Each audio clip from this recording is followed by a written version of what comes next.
Thank you, Secretary Sharon Guerin of the Department of Energy. Please take your seats.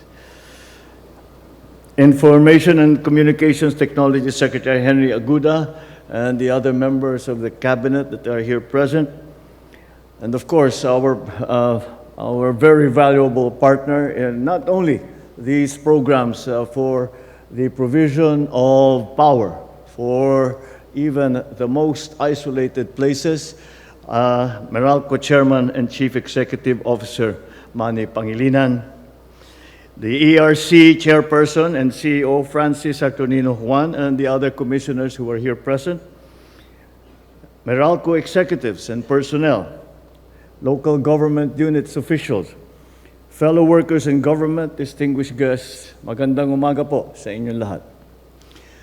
Ano man ang ating pinanggagalingan at ang ating kalagayan sa buhay, hindi natin maikakaila na mahalagang bahagi ng ating araw-araw na pamumuhay ay ang kuryente. Sa maraming paraan, ang kuryente ay ang nagsusulong sa ating pag-uunlad. Kaya't malinaw ang ating direksyon. Palawakin ang koneksyon, palakasin ang kapasidad, at gawing abot kaya ang presyo ng kuryente para sa bawat Pilipino. I am heartened to see that government and key stakeholders like Meralco continue to work in alleviating the burdens of our people. Marami sa ating mga kababayan, lalo na ang mga nasa liblib na lugar, ang nangangailangan ng mas abot kaya at maaasahang kuryente. Kapag may kuryente, may ilaw ang kaagapay, ang ating mga nanay na sa pagluluto, may liwanag na gagabay sa ating mga anak sa kanilang pag-aral, at may masasandalang lakas ang maliliit na mga negosyante. Alam po ninyo na noong isang taon, pinagtuunan ko talaga ang pansin itong lifeline rate na ating napapag-usapan. Sabi ko, ang tagal na nitong programang ito, ngunit bakit ang liit lamang ng bilang ng pamilya na nakikinabang dito? Ang sagot, masyadong masalimuot ang mga requirement. Mahirap ka na nga, kailangan mo pang patunayan na mahirap ka. Noong Nobyembre 2025, mahigit 334,000 consumer na ang nakarehistro sa ilalim ng Lifeline Rate Subsidy Program or LRSP. Ito ay halos 11% lamang ng inaasahang higit 3 milyong benepisyaryo ng 4Ps. Kaya po ginawa nating simple ang patakaran. Hindi na kailangan mag-apply ng 4Ps natin. Basta't nasa listahan ka at pasok ang konsumo mo sa limit, may diskwento ka sa kuryente.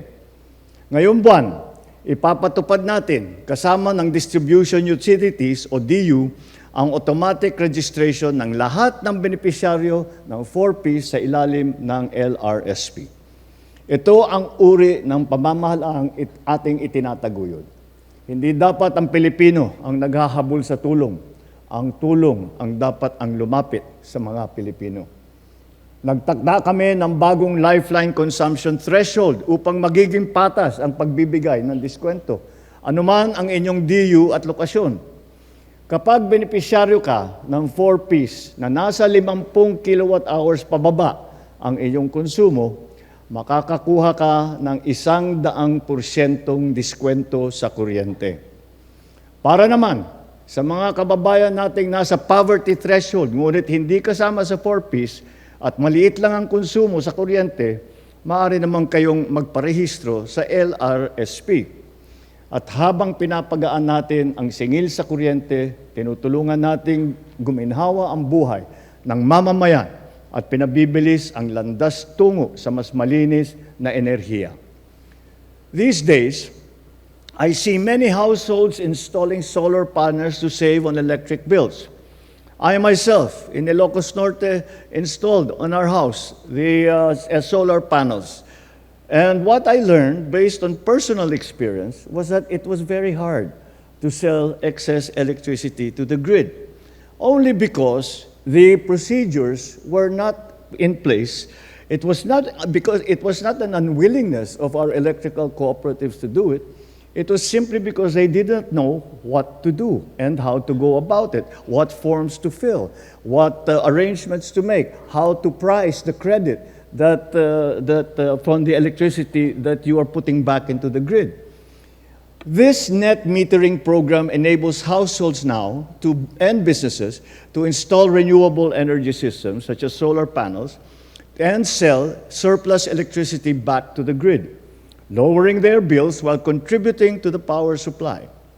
This program has been around for more than a decade, institutionalized under Republic Act number 9513 or the Renewable Energy Act.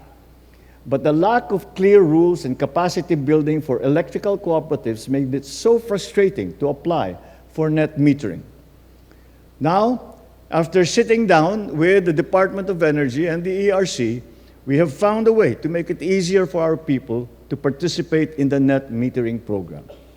Upang mapadali pa ang proseso, nilagdaan ng DOE, DILG at DPWH ang Joint Memorandum Circular na nag-uutos sa mga lokal na pamahalaan na gumamit ng standardized application form at sumunod sa itinakdang turnaround time kapag kumpleto ang mga requirement. Kasabay nito, inutusan ng ERC ang mga DU na tapusin ang interconnection process sa loob ng 20 working days mula sa pagtanggap ng letter of interest. Sa madaling salita, mas malinaw ang patakaran at mas mabilis ang proseso. This administration will continue to work hard and hand in hand with the private sector in crafting processes, policies that make electricity accessible, affordable, and reliable. Ito ay bahagi ng ating mas malawak na misyon. Isang bansang may matatag na enerhiya, malinaw na direksyon, at inklusibong pag-uunlad. In the spirit of partnership, let me recognize, of course, the continued support of Meralco, our largest distribution utility, for its critical role in advancing our energy goals. From the Terra Solar project, which will significantly expand renewable capacity through large-scale solar and battery storage, to the electrification of remote communities and support of our net metering and lifeline rate programs. Your initiatives help many Filipinos gain access to energy. So, ladies and gentlemen, I encourage you to take full advantage of these initiatives to secure a more stable, sustainable, and hopeful future for our families. After all, progress in the energy sector and in nation building itself rests on shared responsibility.